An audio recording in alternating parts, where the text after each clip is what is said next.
So we started our discussion by making it clear that rock mechanics, or applied rock mechanics in this sense, as we term it, is more or less the aspect of the mining engineering that is responsible for design safety. So irrespective of whatever designs we intend to implement that has got to do with the formation, that is the rock, then it is up to us to ensure that that design we are coming up with conforms with the theories and principles of rock mechanics. Then we can say we are safe in whatever activity we are trying to undertake. And so with that, we said that there are several tests that we need to conduct either in the field or with samples we take to the lab. And then with that, the rock has got some physical and mechanical properties that we need to know to guide us in the designs that we want to undertake. And so we listed a couple of density. We said density, bulk density, dry density. We looked at the specific gravity and the like. We said that all of such may be termed as some of the physical properties of the rock. Then we went ahead to look at some of the mechanical properties.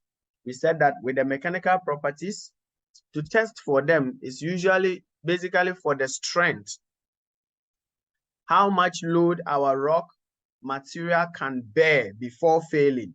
And that determines the strength of our rock material or our rock sample. And so with that, we said that to determine the strength of the rock, we usually will use a core sample in the lab.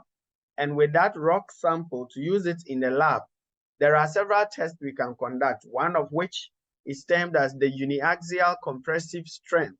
And we said that with the uniaxial compressive strength, it is coming from the name, the understanding is coming from the name, where whoever proposed that theory is trying to tell us that, hey, uniaxial compressive strength means that the load, it is assuming that the load that is being exerted on our rock sample is directed at one direction, axially. It's along the axis of, it is coming from one side along the axis of the sample with which you are testing to determine its strength. And so we say uniaxial compressive strength. Then we also said that with another test that we can conduct to determine the strength of the rock is the triaxial test. And there again, it means 3. So in this case, while the uniaxial is concentrating on the axial with one direction of force exerted on the sample, the triaxial says no. In real life situation, our rock sample is surrounded by other forces. And so we can't just assume a force from one direction and that is okay. And so we went ahead to say, okay, then if that is the case, why can't we measure forces along the sides of the rock? And so determining the force from one side, the uniaxial, plus 2 sides of the sample around it, then we get 3 sides. And so we say triaxial compressive strength. Then we said, okay, in all of these cases, the type of load that the rock sample is exerted, the force is being exerted, is usually by compression, whether uniaxial or that of the triaxial. It's always by compression on the side or axially. So what if we are looking at sliding? Because in our pits or even in our ramps, our declines and whatever, we are dealing with slopes. And so there is that instance where our rock has to withstand, should bear some kind of strength that will prevent sliding off the material in order to avoid failure. And that type of resistive force that prevents sliding of the material when it is being used for slopes in the mine is what we term as the shear strength of the rock. And so in that case, we need to understand that one too. And we said that one way we can determine the shear strength of our rock is by way of looking at what we term as the Mohr circle. So we use the Mohr circle in combination with our triaxial test, we get our major values and our minor principal values, and we use these to plot a series of semicircle, and we find a line tangential to this series of semicircle. Then we have what we call the mole circle, which can help us determine the shear strength of a given material.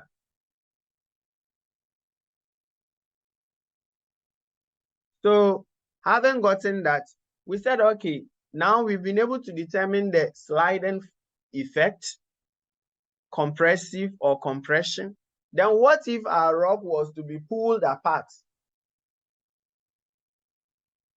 What type will it be able to withstand whatever force that is pulling it apart? So then we have to go ahead and determine a particular type of test we can conduct that will help us measure the strength our rock will have if it was to resist pulling apart, which is what we term tensile. So with the tensile strength of the rock, we are trying to find out how much strength our rock has got if it is to resist pulling, and that is the tensile strength. And so with the tensile test, I said we had 3 of them. The flexural, which I said we usually use that for that of rectangular samples, such as blocks or concrete slabs, if we want to test the strength for them. And then we said that we have the direct tensile strength, but the direct tensile strength, the preparation of the sample is quite difficult. And then usually we are unable to prepare it to suit that test. And even its machines are not common.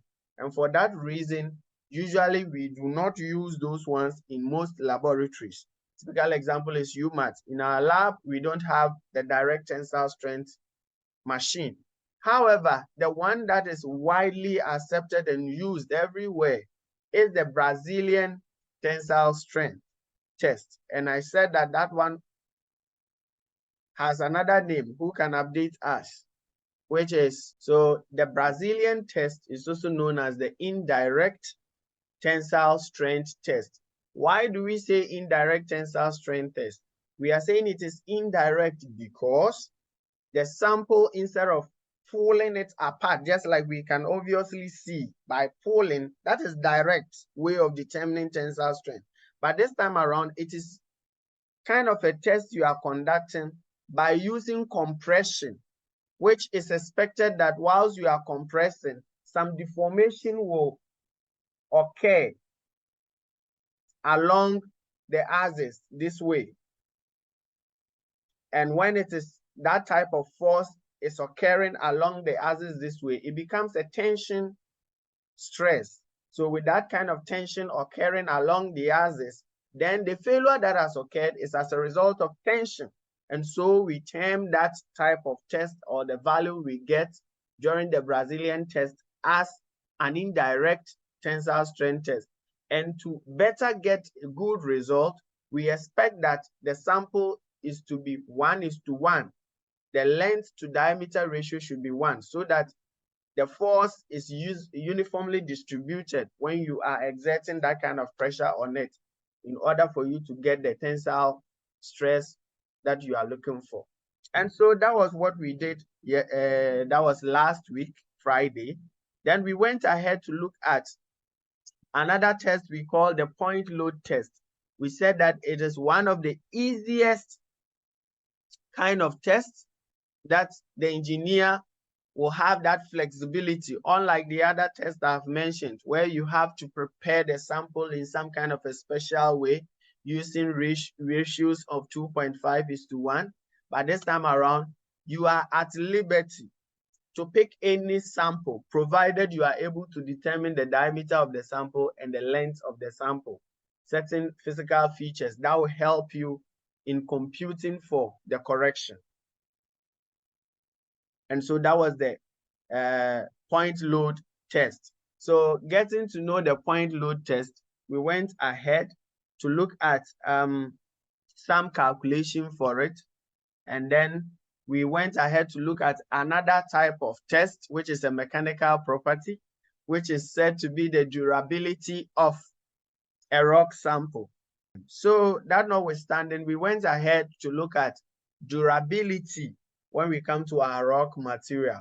And we said that to measure durability, we are more or less concerned about the deterioration, the rate of deterioration our rock goes through in the field when we have this alternating weather condition. Today you have a sunny weather, very scorchy sun. The next day it is rains. Sometimes the scorchy sun, as soon as it is 2 o'clock in Takwa, you have the rain coming down. And so we want to measure these issues or these weather conditions that our rock is subjected to. How much can it withstand this harsh weather condition, that alternating wetting and drying seasons? How does it react in terms of that? And so we said that to determine that, we use a device termed as the slick durability test apparatus. We use that device in determining whether a particular sample is durable or not. What did we say? We said that you pick a sample of which those rock samples, each of them weighs about 40 to 60 grams. You place these samples, about 10 of them, in a drum, which you see on your screen. Where's my pen? So in this drum you see here, this. So the drum in there, and then you place it inside a trough with water that will fill halfway the diameter or along the diameter of the drum. You set it to a revolution of 20 RPM, revolutions per minute, within 10 minutes. So as it revolves, these samples will keep hitting on each other within the drum. And as it does that, the particles on the surface of these various samples will begin to wear off. And as it wears off, even before you set it to the revolution, you would have measured the weight of the sample. After that 10 minutes, you take it out, dry it, and weigh again. You see there will be a difference in terms of the mass because some of the particles have worn off. So we are looking at you doing this test for at least 2 times. And then the second test you do, what is the value in terms of percentage? So you do it the first time and you check the mass, the difference. You subtract the dried sample from the initial mass that you had and express it as a percentage. Let's say you got 95. You try it the second time and then you realize you have 90. So with that scale, you can just look at this scale and see, use that to determine the durability index of your rock is 90%. And how do you describe that in terms of words? It is very high.